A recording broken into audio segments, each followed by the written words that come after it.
मौसम से जुड़ी जानकारी और लाइव मौसम खबरों के लिए हमारे YouTube चैनल को सब्सक्राइब करें और बेल आइकॉन दबाकर हर अपडेट पर रखें नजर। नमस्ते दोस्तों, स्काई मैट वेदर में आपका स्वागत है। मेरा नाम महेश पलावत है। इस वीडियो में मैं कोशिश करूंगा आपको कि ये बताने की कि जो मानसून है, जो साउथ वेस्ट मानसून है 1 जून से 30 सितंबर तक जो भारत में आता है, वो उसको डिक्लेयर कैसे किया जा सकता है, क्या जरूरी क्राइटेरियाज हैं जिनको मद्देनजर रखकर ही मानसून को डिक्लेयर कर सकते हैं। ऐसे नहीं कि मानसून केरल में पहुंच गया, ये हम नहीं कह सकते जब तक कि कुछ जो वेदर पैरामीटर हैं वो सेट इन नहीं होते। तो उसमें से कई वेदर पैरामीटर हैं, 3 से 4 हैं जो मौसम विभाग ने एयरमार्क किए हुए हैं, जिससे कि हम बता पाते हैं कि हाँ अब मानसून पहुंच गया है इस जगह पर। और जो फर्दर प्रोग्रेस है उसके बारे में भी मैं आपको बताने की कोशिश करूंगा और आसान शब्दों में समझाने की कोशिश करूंगा, जिससे वैसे तो मुझे मालूम है कि ज़्यादातर जो हमारे दोस्त हैं उनको मालूम है ये सारी चीज़ें, लेकिन जो भाई नहीं जानते, जो बहनें नहीं जानते, उनके लिए ये वीडियो है। तो क्या है कि केरल और कर्नाटक के कुछ वो हैं, मतलब स्टेशन हैं, जैसे मिनिकोई, एमनी, तिरुवनंतपुरम, पुनरूर, कोल्लम, आलपुझा, कोट्टयम, कोची, त्रिशूर, कोझिकोड, थलासरी, कन्नूर, कुडुलू और मैंगलोर। ये जो इतने स्टेशन हैं, इसमें से कम 60% स्टेशंस में 10 मई के बाद, यानी 10 मई के बाद कभी भी अगर 60% स्टेशंस में लगातार 2 दिन 2.5 मिलीमीटर या उससे ज़्यादा बारिश होती है तो मानसून को डिक्लेयर कर दिया जाता है केरल में ऑनसेट के लिए। और इसमें ये लक्षद्वीप के हैं, कुछ केरल के हैं और कुछ ये हैं कर्नाटक के स्टेशन। तो अगर इसमें से 10 भी हो गए, 10 स्टेशन जिनमें लगातार 2 दिन 2.5 मिलीमीटर बारिश है, तो ये एक क्राइटेरिया है। ये तो जरूरी है ही, इसके साथ साथ 2-3 और क्राइटेरिया हैं जो फुलफिल होने चाहिए, तभी जा करके मानसून डिक्लेयर होता है। ये तो पहला क्राइटेरिया हुआ। और उसके बाद अगर हम देखें तो दूसरा क्राइटेरिया क्या है, वो ये है कि ये मैंने मैप वैसे ही ले लिया, मतलब समझाने के लिए। वैसे क्या होता है कि जो इक्वेटर है, यानी कि जो भूमध्य रेखा है, ये मैप है, इसमें आप देखिए भूमध्य रेखा है, ये 5 डिग्री नॉर्थ है, फिर ये 10 डिग्री है, 15 डिग्री, 20 डिग्री, ऐसे ही है दक्षिण में, दक्षिणी गोलार्ध में 5 डिग्री और 10 डिग्री। और ये लॉन्गिट्यूड है, यानी कि देशांतर है। ये आप देखिए 50 है, 55 है, 60, 70, 65, 70, 75, 80।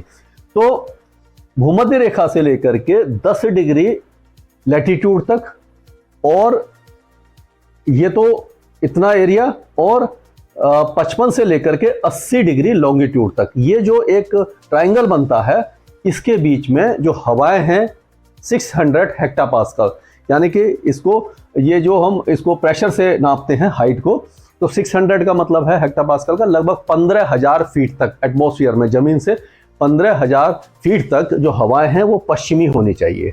ये तो अभी तो ये क्योंकि अभी का मैप है तो अभी तो इसमें कुछ भी हवाएं एक जैसी नहीं चल रही, ये मैंने एक एग्जाम्पल के लिए लिया है। इतना जो एरिया है ये केरल है, आप देखिए ये भारत का मैप है, ये श्रीलंका है। तो इस एरिया में 15,000 फीट तक पश्चिमी हवाएं चलनी चाहिए, ये दूसरा क्राइटेरिया है। पहला तो यह है कि 10 स्टेशन में, कम से कम 10 स्टेशन में 2.5 या उससे ज़्यादा लगातार 2 दिन बारिश होनी चाहिए, दूसरा क्राइटेरिया ये है। और तीसरा क्राइटेरिया क्या है कि जो सरफेस पे विंड चलती हैं, यानी जो सरफेस पे हवा चलती हैं, यानी कि जो नीचे हवा चलती हैं, वो इसको बोलते हैं 925 हेक्टापास्कल।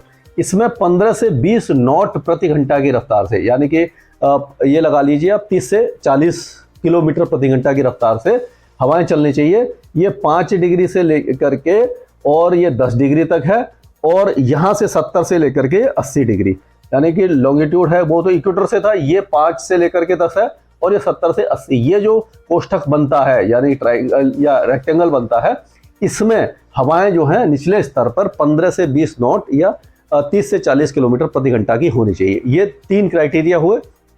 और चौथा क्राइटेरिया है कि जो OLR है, आउटगोइंग लॉन्ग वेव रेडिएशन, वो भी इस एरिया में 200 से कम होना चाहिए। आउटगोइंग लॉन्ग वेव रेडिएशन क्या होता है कि जब धरती एनर्जी को रिलीज करती है उसको आउटगोइंग लॉन्ग वेव रेडिएशन कहते हैं। अगर उस एरिया में बादल हैं तो वो जो रेडिएशन है वो बादल और जमीन के सरफेस के बीच में रुक जाएगा, ट्रैप हो जाएगा, तो जो लॉन्ग वेव रेडिएशन है वो ज़्यादा होगा, मतलब नहीं कम होगा। अगर बादल नहीं है तो काफ़ी ज़्यादा होगा। तो कम से कम 200 से कम होना चाहिए। जब बादल होंगे तभी होगा वो। तो इसका मतलब है कि बादल भी हों इस इलाके में, हवाएं भी पश्चिमी दिशा से चल रही हों जो 15 से 20 नॉट की हों, और 15,000 फीट पर कम से कम ये पश्चिमी हवाएं हों, 15,000 फीट की ऊंचाई तक पश्चिमी हवाएं हों, और जो 10 स्टेशन है कम से कम 10 स्टेशन में ये बारिश होनी। ये 3-4 क्राइटेरिया हैं जो मैट होने चाहिए, तभी जा करके मानसून को डिक्लेयर करते हैं। और इस बार आपने देखा होगा कि अभी न्यूज़ में आ रहा है कि मौसम विभाग ने जो या डेट क्या होती है, 1 जून को मानसून केरल को हिट कर देता है, और उसके बाद धीरे धीरे मानसून की प्रोग्रेस होती है, और वो 8 जुलाई को पूरे भारत को कवर कर लेता है। यानी कि हम कह सकते हैं कि जो भारत का जो पश्चिमी इलाका है, जैसलमेर वगैरह, इन सब के इलाकों को 8 जुलाई तक कवर करता है। पहले क्या था, वो 15 जुलाई तक कवर करता था, लेकिन अभी थोड़ा सा जल्दी का वो है, चेंज कर दिया डेट। और जो विड्रॉल होता है वो पहले 1 सितंबर से वहां से विड्रॉ होना शुरू होता था। अब क्योंकि आपने देखा है कि मानसून ज़्यादा देर तक रहता है, इसीलिए 17 सितंबर से विड्रॉल शुरू होता है, और 15 अक्टूबर को विड्रॉल पूरा खत्म हो जाता है। ये तो हुआ ऑनसेट और विड्रॉल। और ये इस समय जो मानसून का डिले है, जैसे कि मौसम विभाग बोल रहा है कि 4 जून को, 1 जून की जगह 4 जून को मानसून पहुंच सकता है। तो उसका भी कारण है कि मैं आपको बताता हूं, और हमारा हिसाब है जो स्काईमेट बोल रही है वो 7 जून बोल रही है, और उसमें 3 दिन आगे पीछे हो सकता है, यानी 4 से लेकर के 10 जून के बीच में कभी भी आ सकता है। वैसे ही जो 4 जून मौसम विभाग कह रहा है वो 4 दिन का एरर बता रहे हैं, 1 जून से लेकर के 8 जून के बीच में कभी भी मानसून दस्तक दे सकता है। लेकिन ये मानसून में इस बार देरी क्यों हो रही है, उसके लिए मैं आपको समझाने की कोशिश करता हूं। ये देखिए, ये मैप है इस समय का, मतलब ये सैटेलाइट पिक्चर है जो ग्लोब की है। ये आप देखिए, एक जगह ये जो है साइक्लोन बना था, पहले आपने देखा था यहाँ पर मोखा साइक्लोन बना था, वो इस तरह से गया था, यानी जो मोखा साइक्लोन बना था वो यहाँ पर बना था, यहाँ पर एक लो प्रेशर एरिया बना था, और उसके बाद वो इस तरह से ये चला गया था। तो ये साइक्लोन था। अब ये जो साइक्लोन आप देख रहे हैं, ये जो आप देखिए, ये देखो, ये तो उसकी आय दिख रही है यहाँ पे, और ये पूरा साइक्लोन दिखाई दे रहा है। तो हवाएं इस तरह से घूम रही हैं। तो ये जो साइक्लोन है वो इस तरह से आगे बढ़ने वाला है, और ये जो समुद्री तूफान है ये कम से कम 5-6 दिन तक जो हिंद महासागर में बना रहेगा। तो क्या होगा कि हिंद महासागर में अगर ये बना रहेगा तो जो हवाएं हैं, मानसून की हवाएं, इनको ये डिस्टर्ब करता रहेगा, और अगर हवाएं डिस्टर्ब होती रहीं तो क्या होगा कि ये जो है जो मानसून को आगे नहीं बढ़ने देगा। तो एक तो ये कारण हुआ।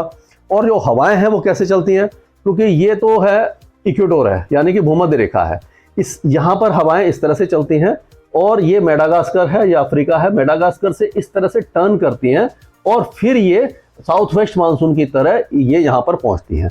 जैसे कि अगर यहाँ से हवा चल रही है, अब हम ये भूमध्य रेखा से नीचे से हम चलाते हैं यहाँ से, तो ये देखिए यहाँ से हवा चली और ये इक्वेटर को क्रॉस करके ये टर्न कर जाती है, और ये मेडागास्कर से होती हुई और ये साउथ वेस्टर्ली विंड हो जाती है। यानी कि जब ये साउथ वेस्टर्ली विंड होगी, दक्षिण पश्चिमी या पश्चिमी हवाएं होंगी, तब जाकर के ये यहाँ से नमी लेकर के आता है और मानसून यहाँ पर पहुँचता है।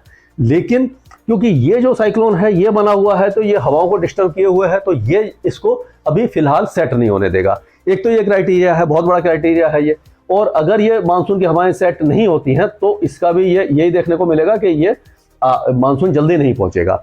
और तो जब मानसून इस तरह से जब आगे आ जाता है तो क्या होता है कि ये हवाएं इस तरह से घूमी और इधर आई, और यहाँ से फिर ये बंगाल की खाड़ी से इस तरह से टर्न करती है और मानसून उत्तर भारत में पहुंचता है। और जो दूसरा आर्म है वो इधर से आती है, यानी कि अरब सागर से भी हवाएं आती हैं इस तरह से, और बंगाल की खाड़ी से भी आती है। यहाँ से ये क्रॉस किया और यहाँ से आकर के ये बंगाल की खाड़ी से टर्न करती हैं पूर्वी हवाएं, जो दिल्ली और हरियाणा पंजाब तक मानसून को लाती हैं, और यहाँ से मानसून इस तरह से आगे आता है। तो ये तो क्राइटेरिया होता है मानसून का, जो अलग अलग किस तरह से आता है। एक तो ये कारण है कि ये जो साइक्लोन फेबिन है ये इसको डिले करेगा, जो बना हुआ है हिंद महासागर में, जो 4-5 दिन तक रहेगा। उसके बाद जब ये नॉर्मल होगा तब जाकर के हवाएं जो हैं इस जगह यहाँ पर जो है हवाएं वो चेंज होना शुरू हो जाएगी।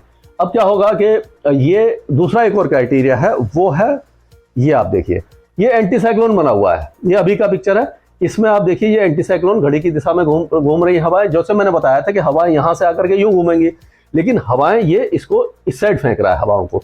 अगर ये हवाओं को यहाँ फेंकता रहेगा तो क्या होगा कि जो नीचे से हवाएं आनी है, यानी कि जो भूमध्य रेखा से और वहाँ से जो हवाएं आएंगी उनको, ये तो देखिए इस तरह से ला रहा है हवाओं को, तो ये माफ़ कीजिएगा, ये इधर से लेके आ रहा है, तो जब हवाएं यहाँ से यहाँ पर आएंगी तो जो यहाँ वाली हवाएं हैं जो नीचे इस जगह से जो घूम के आने वाली हैं, इनको ये रोक के रखेगा। तो जब तक ये बना रहेगा, एंटी साइक्लोन बना रहेगा, तब तक भी जो क्रॉस इक्वेटोरियल फ्लो का मतलब है, जो इक्वेटर है उसको क्रॉस करके जो फ्लो आता है मेडागास्कर के, जैसे मैंने बताया था घूम के आता है, वो नहीं आ पाएगा। तो ये दो क्राइटेरिया हैं, एक तो ये एंटी साइक्लोन बना हुआ है और वो तूफान बना हुआ है। ये जो दो फैक्टर हैं, इसके कारण हम कह रहे हैं कि मानसून ऑनसेट में देरी हो सकती है। तो ये सबसे बड़े दो फैक्टर मैंने आपको बता दिए, इसी का कारण है। और जैसे ही ये लग रहा है कि 4-5 दिन में ये समाप्त होने लग जाएगा, वीक होने लग जाएगा, और ये जो है 4-5-6 दिन में जो साइक्लोन है वो वीक होने लग जाएगा। उसके बाद जो नॉर्मल फ्लो आएगा तो उसमें समय लगेगा, जो अपना नॉर्मल टाइम लेता है वो लेता है। तो इसीलिए हो सकता है कि थोड़ा सा डिले हो जाए। और जो शुरुआती दौर में दिखाई दे रहा है वो पश्चिमी तट पर काफ़ी अच्छी बारिश दिखाई दे रही है, लेकिन अंदरूनी इलाकों में बारिश की गतिविधियाँ बहुत ज़्यादा तेज नहीं है। इसीलिए जो हमारे एमडी है जतिन सिंह ना, उन्होंने ये कहा है कि जून के महीने में गर्मी हो सकती है और सोइंग वगैरह जो फसलों की बुआई है साउथ में खास करके, उसमें थोड़ी सी देरी हो सकती है।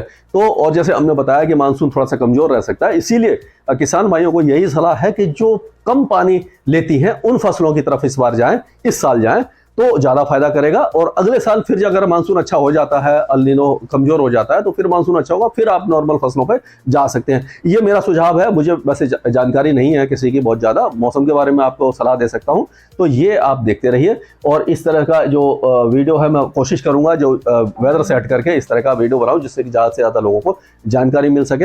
अगर आपको ये अच्छा लगता है वीडियो इस तरह का बना तो कमेंट कीजिए, मैं और इस तरह की वीडियो बनाऊँगा। और आप सब्सक्राइब कर दीजिए, लाइक कीजिए हमारे वीडियो को, और जितना ज़्यादा भाई और बहन जुड़ेंगे उतना ज़्यादा हम कोशिश करेंगे, उतने ज़्यादा अच्छी तरह से आपको जानकारी दे पाएँ। स्काईमैट वेदर में अभी के लिए इतना ही। मौसम से जुड़ी जानकारी और लाइव मौसम खबरों के लिए हमारे YouTube चैनल को सब्सक्राइब करें और बेल आइकॉन दबाकर हर अपडेट पर रखें नजर।